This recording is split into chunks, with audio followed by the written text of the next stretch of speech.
Welcome back to the Pro Organizers Coach podcast. This episode is day 3 and the final part of our 3-day workshop series. And today we're talking all about the organizing session itself. This is where your systems, communication, and confidence come together and where client transformation truly happens. You'll learn how to structure your sessions, communicate clearly during the process, handle challenges in real time, and create that wow experience that keeps clients coming back. We'll also talk about how to guide clients through decision making, manage expectations, and set them up for long-term success after the session is over.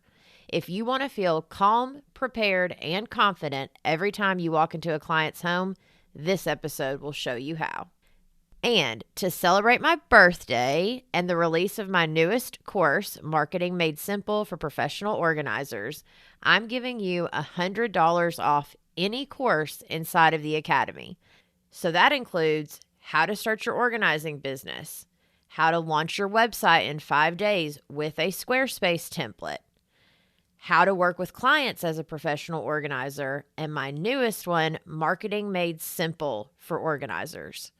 If you've been thinking about purchasing any of these courses, then now is your time, because any course that you purchase before March 31st, you get $100 off if you use the code BIRTHDAY in all caps. This special offer is valid on any course purchased before March 31st. If you're ready to build a business that feels confident, structured, and profitable from the inside out, and you're ready to know the steps that you need to take to create the business of your dreams, then this is your moment. So do not wait. Go to proorganizersacademy.com and I will see you there. I'm Samantha Brown, professional organizer, decluttering specialist, and business coach. I created Pro Organizers Coach podcast to empower you to reach new heights in your business. I am on a mission to build a supportive sisterhood of passionate professional organizers. So whether you're a seasoned pro or you're just getting started, this podcast is for you. Hi, ladies. Oh, I'm so excited for today. It's the last day of our workshop. So day 3, we are talking about sessions. If you have not noticed, which I'm sure you have, but just to bring you up to speed, day 1, we talked about phone calls. Day 2, we talked about consultations. And then today we're going to talk about sessions. Before we get started, I want to let you know a little bit more about who I am. I'm Samantha Brown. I am a professional organizer full-time. I still do that for a living, which I think is super important. If I'm someone that is also teaching you how to do what it is that I am currently doing, I wouldn't want to necessarily be teaching something that I am not still currently living on a daily basis. I want to go into why I do sessions and not packages or hourly. So for a lot of organizers, especially when I first started my business, I had never heard of someone doing sessions. What I kept seeing was that, oh, you're supposed to do packages. And I'm like, hey, how do I know how many hours this job is going to take, especially in the beginning, which I still don't half the time can't tell you exactly how many hours it's going to take because it depends on the client, how quick they are at making decisions. I mean, there's so many factors that go into how long it's going to take to get that project done because it's a collaborative process. And so I was so confused by the idea of trying to do packages.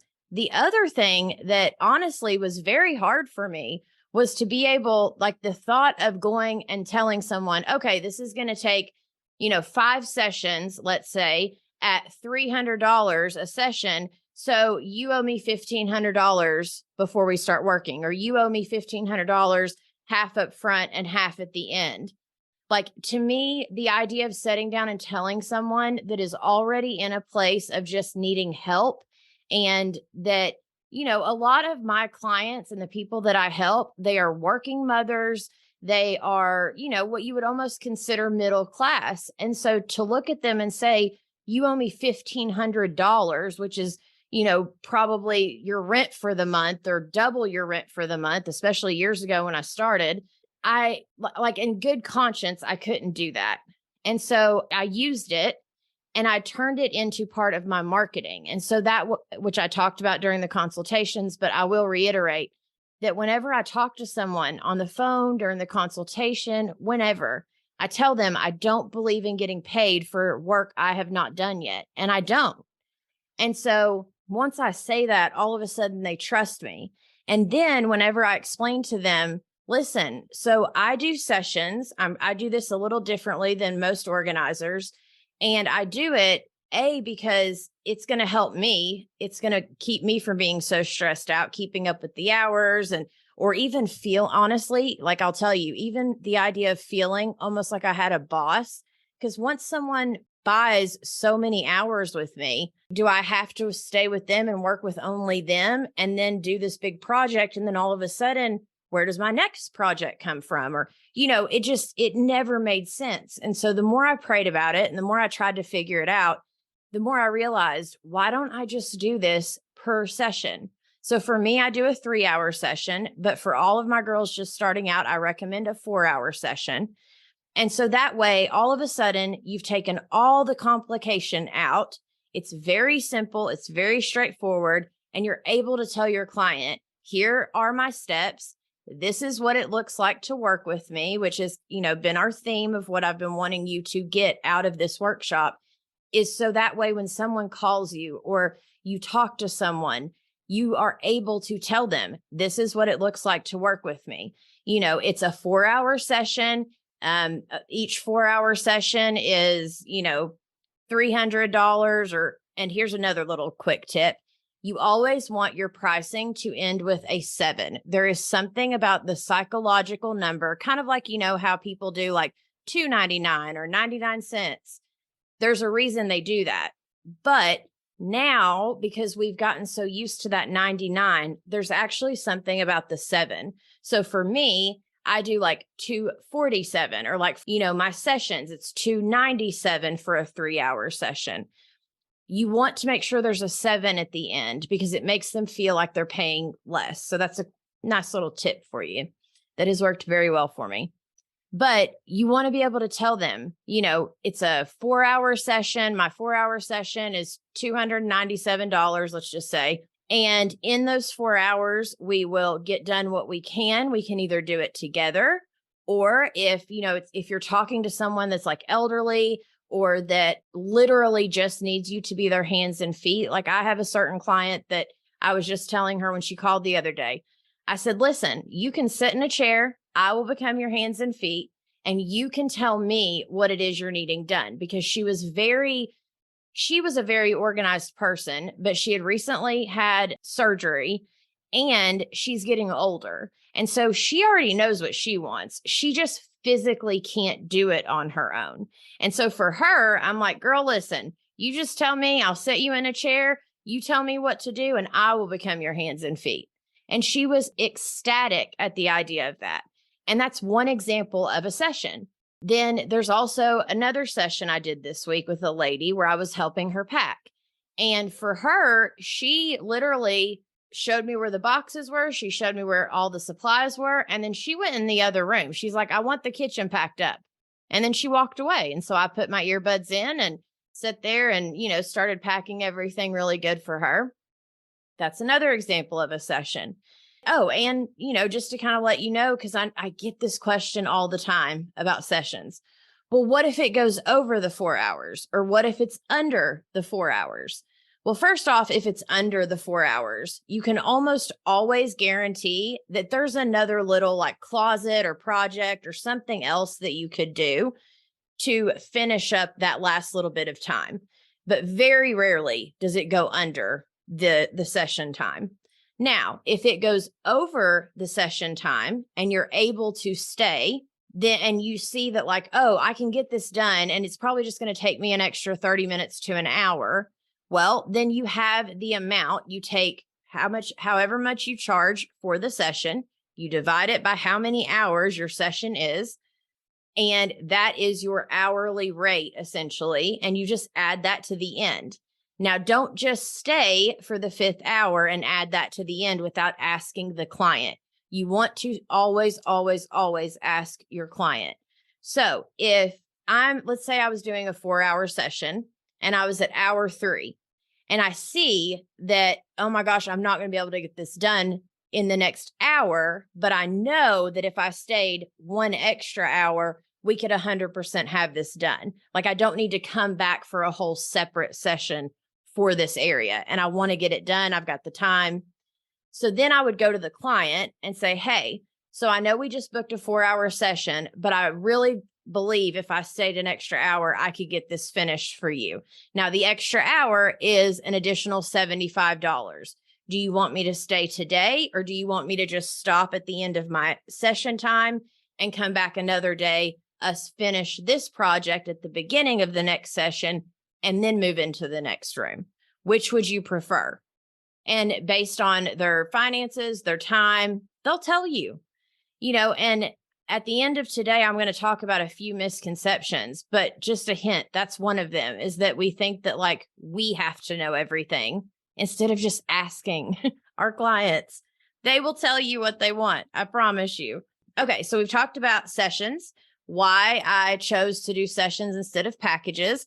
You could also do hourly, but the reason that I like doing sessions is because for me specifically, I like being able to say, okay, I take my son to school at 8:30 every morning. I do a session from 9 to 12. I'm home by 1, or I run the stuff off from 12 to 1, and then I'm home by 1:30. Whatever that is that you need your schedule to look like. The reason we started these businesses is so we could set our own schedules.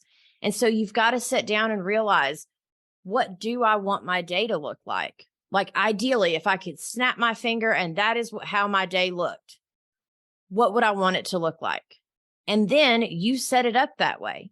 And then when people call you and you set up the sessions, you let them know, I work Monday through Saturday, or I work Tuesday through Saturday, and I do my sessions in the morning because I have more energy, or I do my sessions in the morning because my kids are at school. And so I either do a 9 to 12 or a 10 to 1. Or if you're doing a 4-hour session, I do my sessions from 9 a.m. to 1 p.m. Monday through Saturday. Then my next availability is on the 14th, or, whatever the details are. But you tell them what your availability is. You tell them how it works, what it looks like to work with you, and what your kind of boundaries are. And if you're anything like me, that was so hard in the beginning. Like in the beginning, I was the one at 11 p.m., half asleep, and all of a sudden someone fills out my form and I'm like, oh my gosh, maybe I should call them back right now at 11 p.m. No, I can literally send a quick text if I see it right then and be like, hey, I saw where you reached out. I'll give you a call in the morning. Does 8:30 a.m. work for you? Or you can turn your phone off and literally wait till the next day to respond. That's okay too. Unless you're paying for the lead with like Angie's Lead and stuff, because that really does matter how quick you get back to them. But my point is that we need to figure out, what do we want our business to look like? What do we want it to look like to work with us? So then we can tell our clients, here are my boundaries. Here are my expectations. These are my guidelines. Or, they don't know that you're the one that set that business up that way. We wouldn't go into, Walmart and go ask an employee like, hey, can you give me a discount on this thing? Or, hey, can you like change the color of this, whatever? Because we know Walmart set it up that way. The employee did not set it up that way, and that they can't really help us change anything, right? We forget that when people reach out to us, they are reaching out to a business. And so in their minds, the business is set up the way it's set up. And so they either accept the help with the boundaries and with the rules and the pricing as is, or they don't. But for us, we're like, oh my gosh, I can't tell them that because we are so attached to our business and our business is us. But they don't know that. That's inside of us. So we have to be the ones to overcome that. And the more you do it, the easier it gets, I promise you. But I remember being so afraid and being someone that would work 24/7 when the whole reason I started this to begin with was to work less and to have more time with my family and to be able to go to the pool if I wanted or something, like to have my own life. Okay. So let's talk real quick about during the session. Then we're going to talk about after the session. And then we're going to talk about some misconceptions in the industry that I would like to share with you, because if you are anything like me, which I know you are, you more than likely love God. You are a heart-centered entrepreneur that wants to help people and come from a place of, blessing others and helping others. And you also may have some issues with having a strong backbone. You may have some issues with setting good boundaries with people. And the only reason I say this is because that is exactly who I was. I literally had a friend one time tell me, Samantha, you need to get a backbone. I was a yes person to anyone and everyone all the time. Anyone needed anything. Yes, I'll do it. Yes, I'll do it. And you get to a point where you are so burnt out, you're not helping anyone and you are miserable in your own life, which is why I said, you've got to decide, what do you want this business to look like? Now, when you're first starting, I 100% understand and agree with and remember having to take any job I can get at any time, having to change my schedule around. But I did it with the intention of, as this starts to grow and as word starts to get out about me, I do want to set my own schedule and I do want to make sure I'm only doing morning sessions. I do not do evening. For you, maybe you can only do evening and not morning. That's fine too. But we have to be willing to put it out there.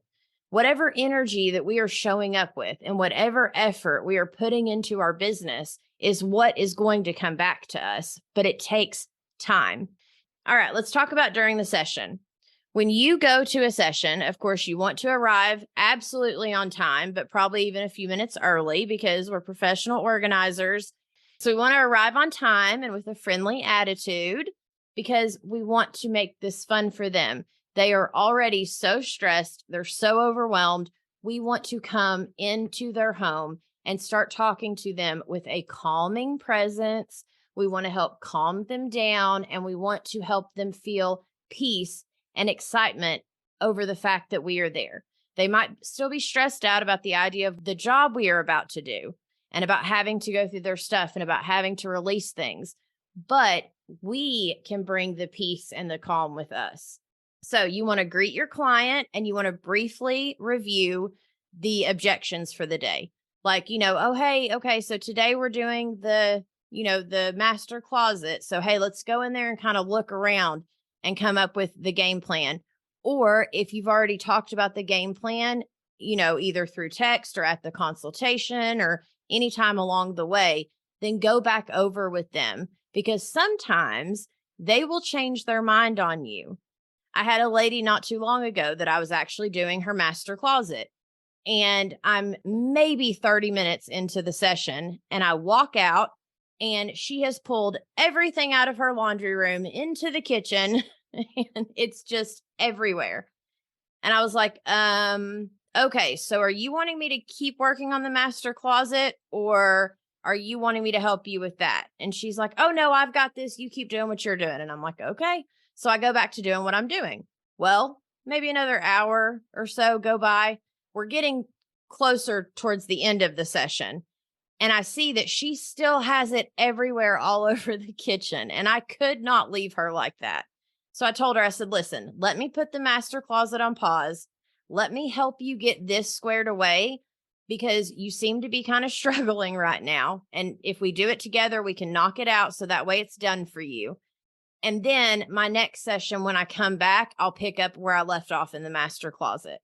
She was like, okay, great. Thank you so much. Because I was out here, she was so stressed by that point. And so that's why I say we've got to ask our clients and we've got to be able to go with the flow. I think a lot of us are type A's. We love to have a plan, to stick to the plan, always don't deter. But it's actually the opposite in business. It's nice to have a plan, but you still have to be willing to pivot, whether it's in your business, whether it is during the middle of a session, like You've got to be willing to go with the flow and know that that's okay. As long as that client's happy when we leave, then our goal was accomplished. Now, we may leave and end up inside of ourselves being like, man, I really wanted to finish that area today, being frustrated. But as long as they're happy, that's okay. And then we can always come back and pick that back up another day. So, all right, back to assessment and planning. So we get there, we say hi, we talk to them about, hey, so the goals for today, we had decided we were going to do your garage. Is that still the plan? Do you still want me to help you with the garage today? Or have you decided there's another place that you'd rather me work? You can always even ask that. Or you can walk in and just say, hey, okay, I'm ready to get started with the garage. Let's go in there, if you don't want to give them the option of changing the plans on you. So it's all about how you word things. All right. So you conduct the walkthrough of the space with the client. You discuss any specific issues or challenges. Again, like you want to reiterate with them. You want to develop the plan for the session, outlining the tasks and the priorities. Like, hey, what are the main priorities that we get done today? Now, another tip, take the before photo. And I say this because I don't know how many times I get to a session and I'm like, all right, let's go. And I'm so excited to get going that I forget to take the before photo. And then after, I go to take the after photo because I always remember that part. And then I'm like, oh my gosh, I didn't take the before photo. So what I've learned is it is so much better if the clients have approved, during your consultation, they said it was okay to take photos. It is always better to take a before photo and not need it because the before and after wasn't what you thought it was going to be, than to not take it. And then all of a sudden at the end of the session, you realize it would have been one of the best befores and afters you had in your portfolio. The other thing that I love to do with my before photos, even if a client says, no, you cannot take photos, there's kind of two ways to get around that, or not around it, but to offer as a suggestion for them.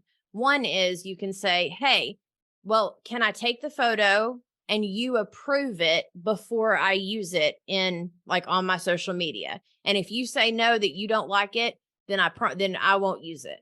That's always, something to kind of ask them like, hey, let me offer this to you that I promise there won't be anything that shows that it is, you or your family or anything along those lines. If you'll let me take the photo and you don't approve them, then I will delete them. The other thing is that I've even done this for clients where they don't want the photo being taken for social media or my website or anything like that. But then I do tell them, okay, let me go ahead and take the before photo, because at the end of the session, I want to be able to show you what it looked like when we got started today. And then in front of you, I will delete it, if they're not comfortable with you using the before photos. These are just other options. It is huge that you are able to show a client what their space looked like before you all got started that day. Because a lot of people, we live in it, so we don't see it. So we go in, if we get started and we do a session and then we're standing there at the end, the client still may not fully understand the value sometimes. But if at the end of the session, we have that before photo to turn around and show them, all of a sudden their brain sees that before photo and they're like, oh my gosh, is that really what it looked like before we got started today? I hear that all the time. So that's another little great way to use your photos, even if they won't let you take them. But most clients are 100% fine with it, as long as you let them know that there won't be any personal information in the before and after photos. So then you definitely want to take those before photos. All right.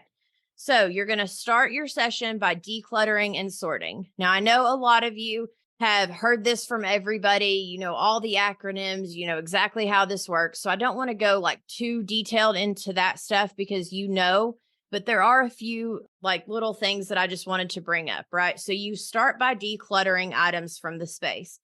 If you are standing in a session and you are overwhelmed, just pick a place to start. Every single time it has worked for me, where if I just pick a point to start, then all of a sudden my brain kicks in and I'm like, oh yeah, I know how to do this. All right. Assist the client in making decisions about what to keep, relocate, or release, right?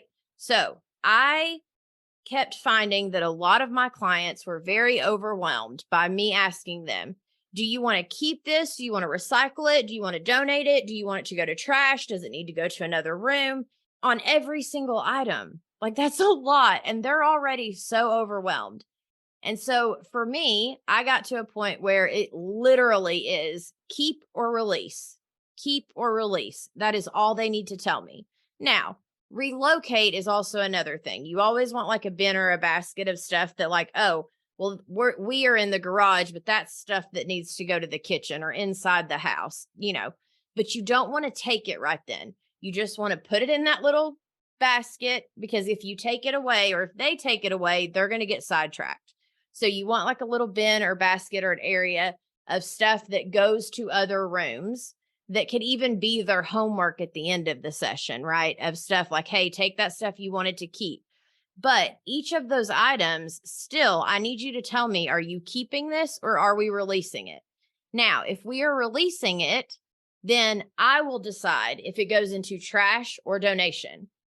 That's not on my client to decide. That's for me to decide. I just need them to then go to the next item and keep or release. Now, if they decide they want to keep it, but they're like, oh, I want to keep that, but that actually goes into the bathroom.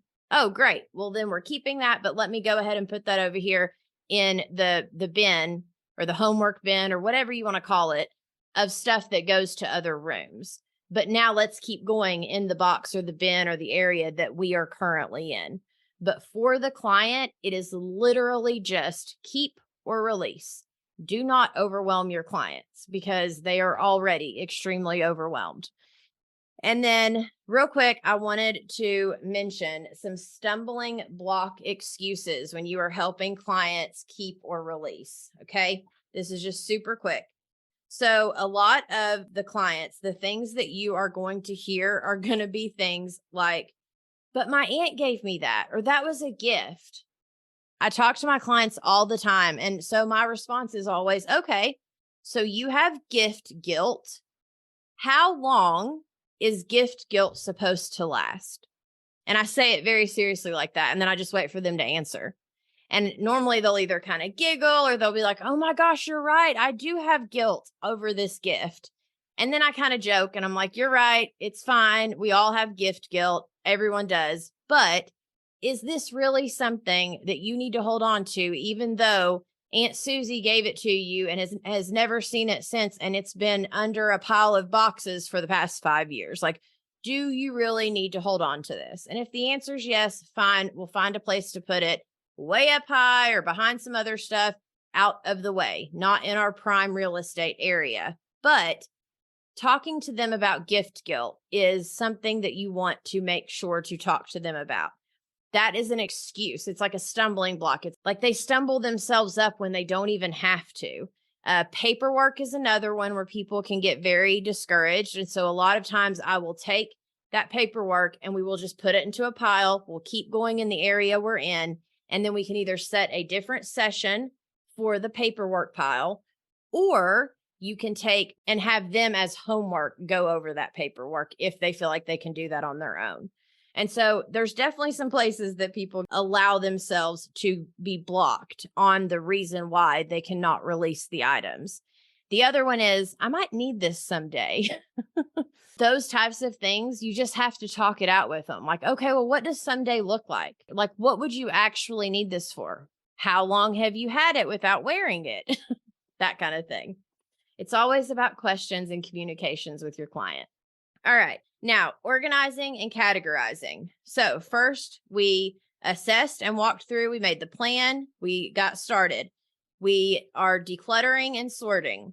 Now we're organizing and categorizing. So we're determining the most efficient and logical way to organize the remaining items once they've decided what to keep. Then we're going to use appropriate storage solutions and containers to categorize and group items, and then we're going to label them.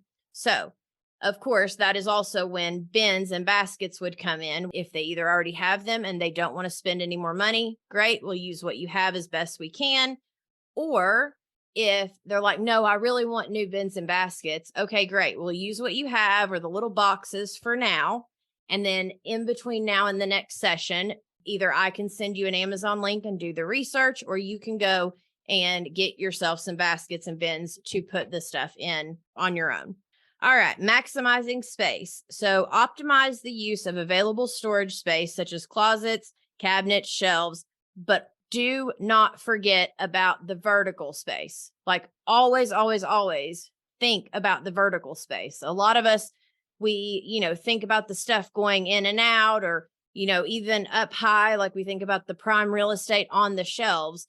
But what about the inside of the door? Or what about even on the wall? Like if we could, or on the side of like your refrigerator now, they have like the spice racks that have the magnets. Like and I know all of you have probably done all this research on all of the amazing bins and baskets and options.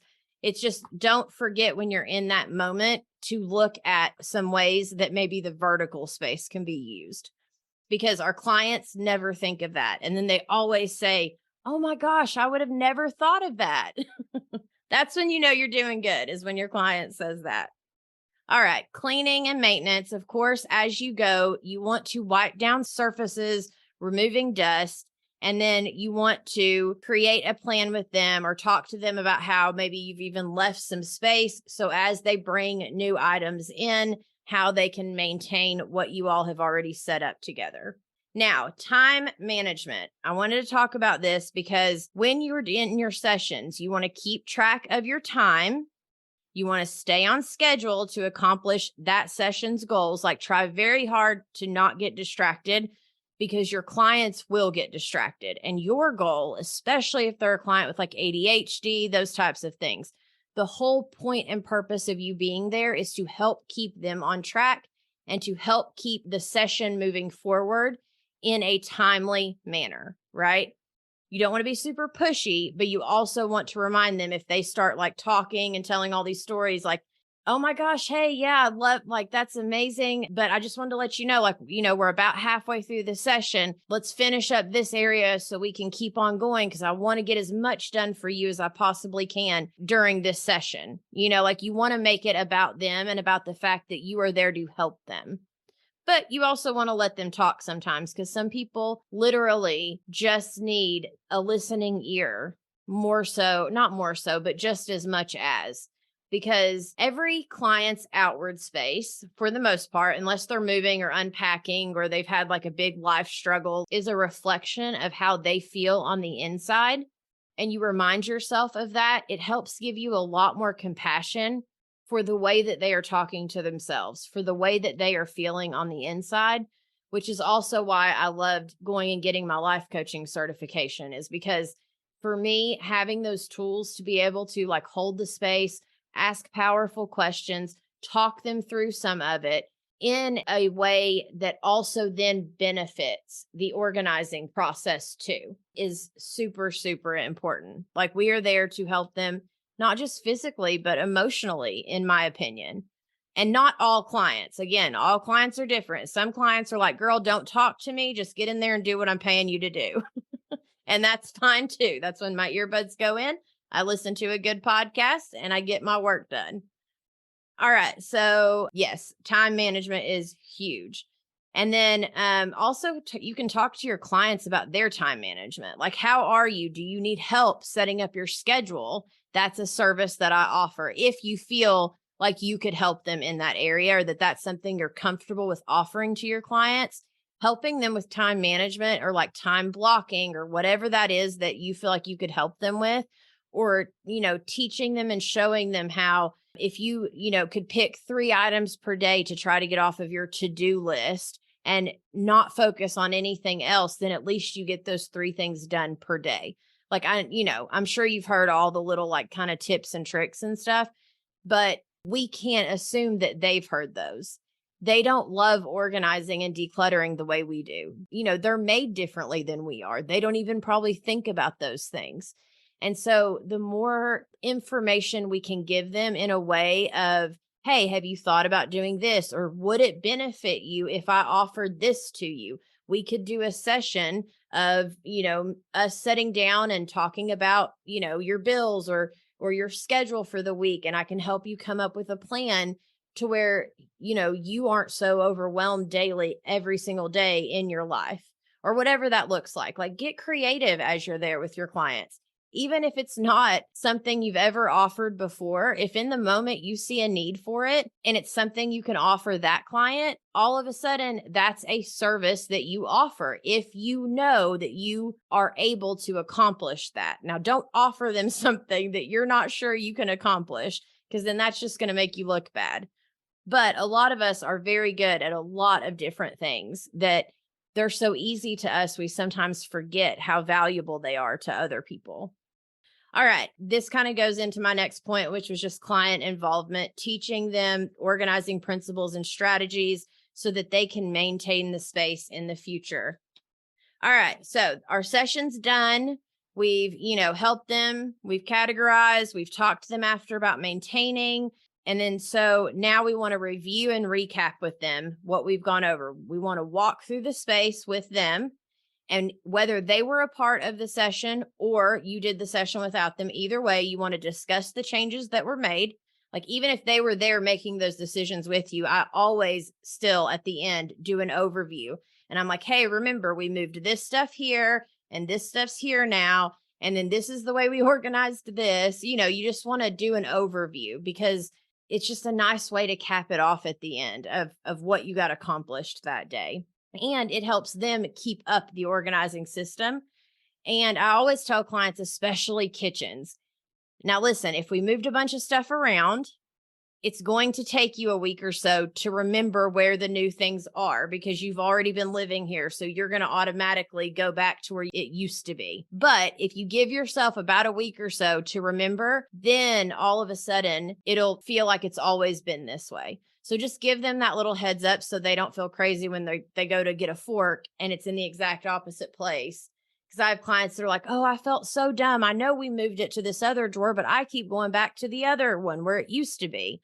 So if you just go ahead and tell them up front, like, hey, expect this over the next week. It's going to take you some time for your body to realize the changes that we've made, but that's normal. All right. You discuss the changes that are made, the new system. You ensure that they are satisfied with the results, which a lot of times they will let you know. And some clients, I will just give you this heads up. Just because they didn't say how happy they were with the job you did, as long as they didn't complain about the job you did, then they are satisfied. Now, 80 to 90%, and I guess it also probably depends on where you live and the type of people that live in that area.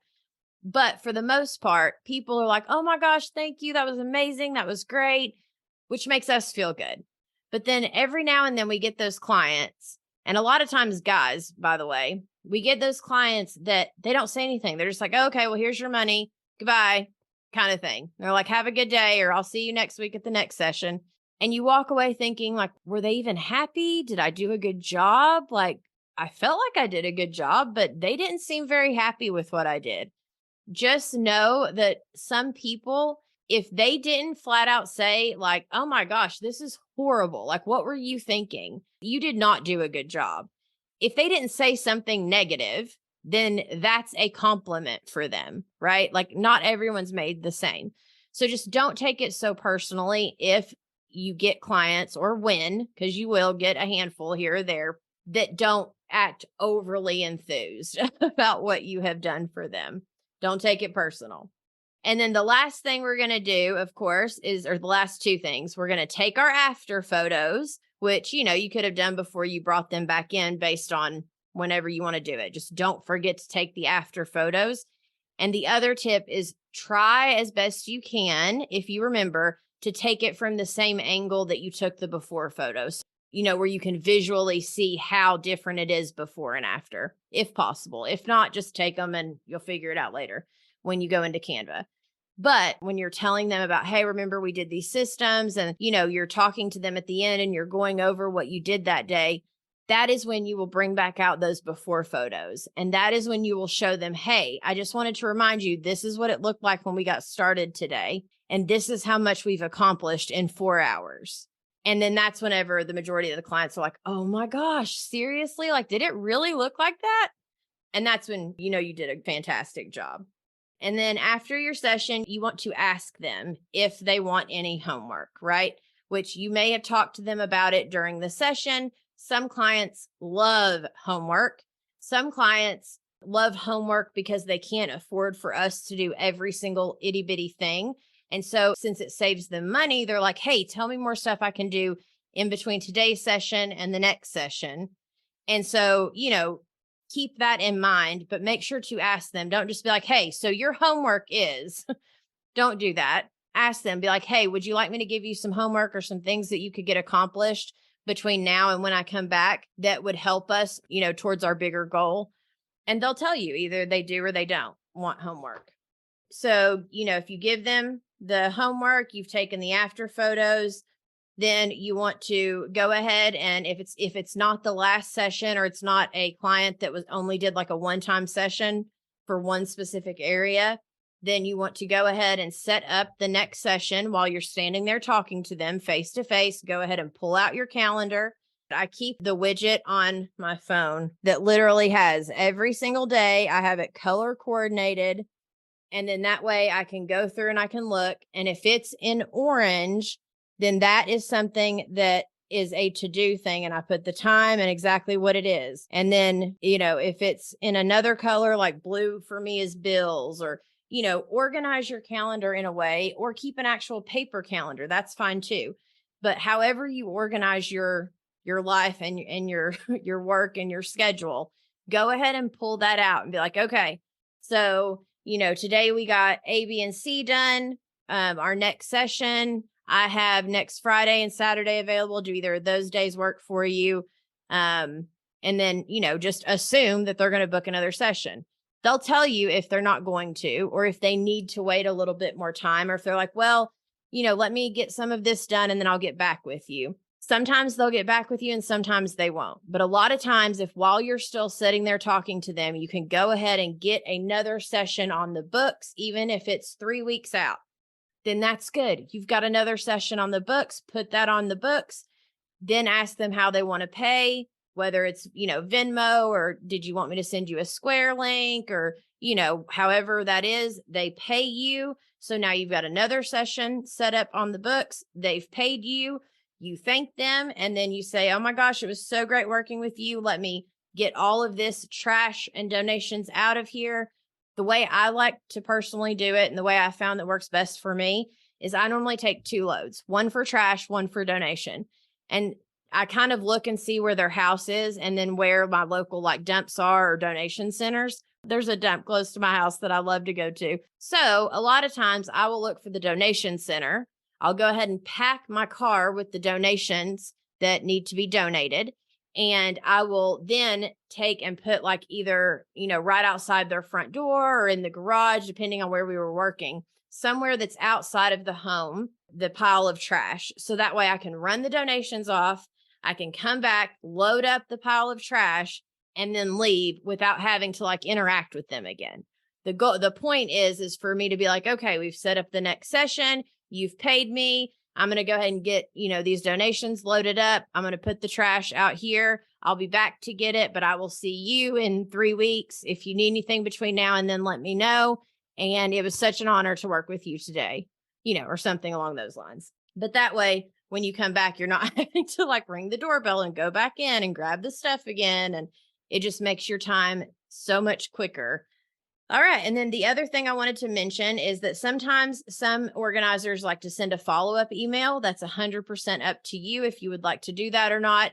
Personally, I don't, but that's 100% up to you. Some organizers will send a follow-up email, including like action items, maybe the recommendations of like, hey, I recommend you buy these products.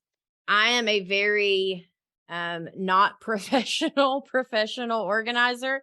I'm more of a heart to heart, like, not friend, but like, we become more than acquaintances when I'm working with my clients. And so a lot of times I'll just end up sending them like a text, with like an Amazon link or that kind of thing if I need to send them products. But you're more than welcome. Some organizers like to keep everything completely professional, and they don't want people either, having their phone number Or you can get a like Google Voice number that to where people don't have your personal phone number, but they still have your business phone number, and you can still send them texts and call them and that kind of thing. So it's however you would like your business to be ran.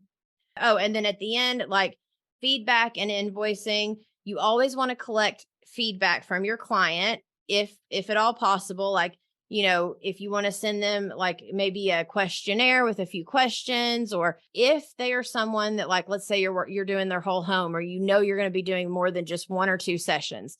I would always wait maybe until you're closer towards the end of the working together so they get to know you more progress has been made, because you want better feedback, more information that isn't just based off of their first or second impression of you.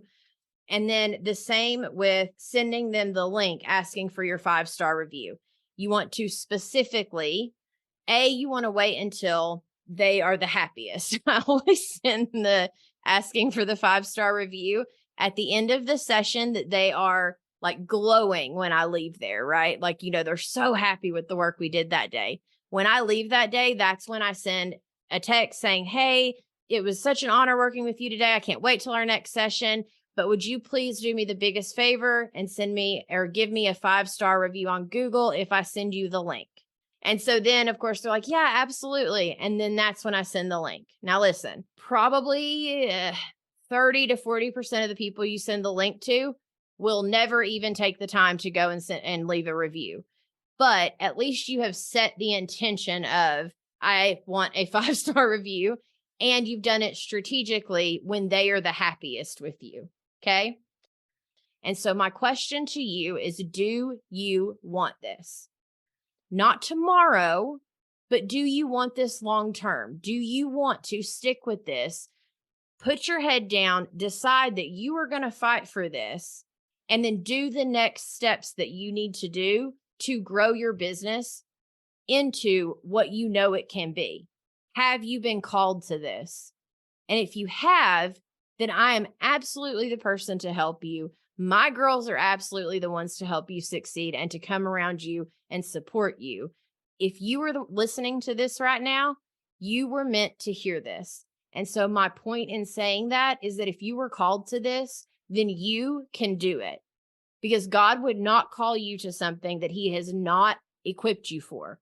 And if you're not equipped in this moment, it might be because as you're getting scrappy and building this thing out, you're taking the next step, which is teaching you the next thing, to where all of a sudden you look back and you're like, wow, look at how far I've come in such a short amount of time.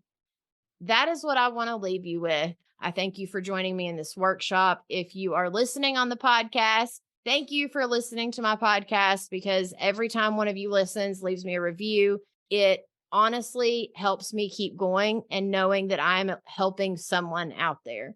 I'm praying for you. I know that God has got you, because if he has you listening to me, there is a reason. And that reason is that he has called you. So if he's called you, he has equipped you or is in the process of equipping you. Thank you for joining us on this episode of the Pro Organizers Coach podcast. Go to proorganizerscoach.com to find all the ways that we can help you succeed in your business. Remember, you have the power to make a difference in people's lives through decluttering and organization. So keep honing your skills, embracing those challenges, and fostering connections. Girl, you've got this.